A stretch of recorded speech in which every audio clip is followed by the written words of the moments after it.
মৃত্যুর কোলে ঢলে পড়া কুসুমের প্রতি আয়ুষ নিজের ভালোবাসা প্রকাশ করলো এবার গোটা পরিবারের সামনে। হ্যাঁ বন্ধুরা, ভিডিওতে লাইক দিয়ে দেখতে থাকুন। যে মুহূর্তে কিনা কুসুমকে হসপিটালাইজ করা মাত্র যখন কিনা ডক্টর কুসুমে কে অবজার্ভ করার পর যখন কিনা বলতে থাকে বাইরে এসে যে পেশেন্টের কন্ডিশন যথেষ্ট পরিমাণে ক্রিটিক্যাল, আমার মনে হয় না যে আদৌ আমরা ওনাকে বাঁচাতে পারবো, কারণ গুলিটা ওনার বুকে গিয়ে লেগেছে এবং তাতে করে ওনার বুক থেকে অনেকটাই রক্তক্ষরণ হয়ে গিয়েছে এবং এই সমস্ত সিরিয়াস কেসে পেশেন্টটা খুব একটা বেশি দিন সার্ভাইভ করে বলে তো অন্তত আমার মনে হয় না, বাকিটা ঈশ্বরের হাতে। ঠিক সেই সময় আয়ুষ এক পর্যায়ে ক্ষিপ্ত হয়ে ডক্টরের কলার চেপে ধরে এবং বলতে থাকে যে বাঁচবে না মানে আপনি কী বলতে চাইছেন বলুন তো? আপনি ওর ট্রিটমেন্ট না শুরু করে আপনি ওর মৃত্যুর প্রহর গুনছেন। আপনার লজ্জা করেন একজন ডক্টর হয়ে, যেখানে কিনা আপনার আর পেশেন্টকে কী করে আপনি বাঁচাবেন সেটা আপনার মাথায় কাজ করার কথা, তা না করে আপনি রীতিমতো পেশেন্টের মৃত্যুর প্রহর গুনছেন এবং এই সমস্ত কথা পেশেন্টের পরিবারের কাছে আপনি বলছেন। আপনি লজ্জা করছেন না ডক্টর হিসেবে? আপনি কলঙ্ক।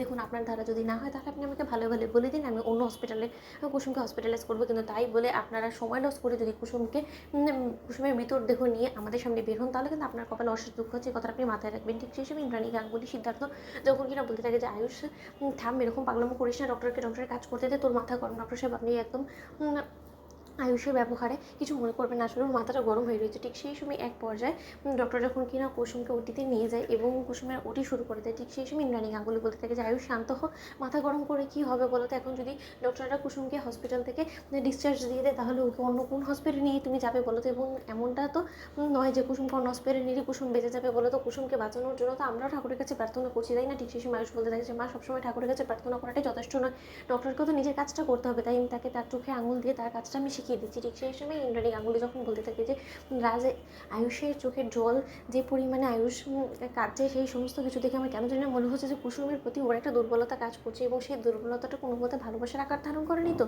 ঠিক সেই সময় এক পর্যায়ে যখন কিনা আয়ুষের কাছে এসে ডক্টর যখন বলতে থাকে যে দেখুন মিস্টার আয়ুষ্মান গাঙ্গুলি, আমরা আমাদের মতো করে আপনার চেষ্টা করছি, কিন্তু তার পরবর্তীতে কন্ডিশন কোথায় গিয়ে দাঁড়ায় সেই সমস্ত কিছু নিয়ে আপনি আমাদেরকে কোনোরকম কোনো প্রশ্ন করতে পারবেন না। ঠিক সেই সময় ইন্দ্রাণী গাঙ্গুলি যখন বলতে থাকে যে আয়ুষ, তুমি এরকম ছটপট কেন করছো বলো তো? কুসুমের জন্য তো আমরা সমস্ত লোকেরই কনসার্ন, তুমি এমন কি এক্সট্রা ওর জন্য যার কারণে কিন্তু তুমি এরকম ছটপট করছো? ঠিক সেই সময় আয়ুষ বলতে থাকে যে আমার ভালোবাসা মানুষটা সেদিকে মৃত্যুর সঙ্গে পাঞ্জা লড়ছে মা, এবং তুমি আমাকে বলছো যে আমি বিজনেসে কনসেন্ট্রেট করি, এই মুহূর্তে আমি ক্লায়েন্টের সঙ্গে ডিল করি, এবং তোমার লজ্জা করছেন যে মানুষটা কেনা তোমার জীবন বাঁচাতে নিজের জীবনটা বিপন্ন করে দিয়ে মৃত্যুর সঙ্গে পাঞ্জা লড়লো, সেই মানুষটাকে তোমরা ছেড়ে চলে যেতে পারলো। আমি আমার ভালোবাসা মানুষকে এই মৃত্যুর লড়াইয়ে একা ফেলে রেখে চলে যেতে পারবো না, তার কারণ আমি ভালোবাসি, আমি কুসুমকে ভালোবাসি এবং আমি কুসুমকে সুস্থ সবলভাবে না ফিরিয়ে নিয়ে যাওয়া পর্যন্ত কোনো মতে এখান থেকে কোথাও লড়বো না। তার জন্য যা যা উজাড় করে দিতাম সমস্ত কিছু উজাড় করে দিতে রাজি আছি। ঠিক সেই সময় ইন্দ্রাণী গাঙ্গুলি চমকে উঠে এবং বলতে থাকে যে আয়ুষ, তুমি কুসুমকে ভালোবাসো, তোমার মাথা খারাপ হয়ে গেছে? ঠিক সেই সময় আয়ুষ বলতে থাকে যে মাথা খারাপ হয়নি, যেটা বলছি মা আমি একদম সত্য কথা বলছি। তো বন্ধুরা, লাইক কমেন্ট শেয়ার করে সাবস্ক্রাইব করতে ভুলো না।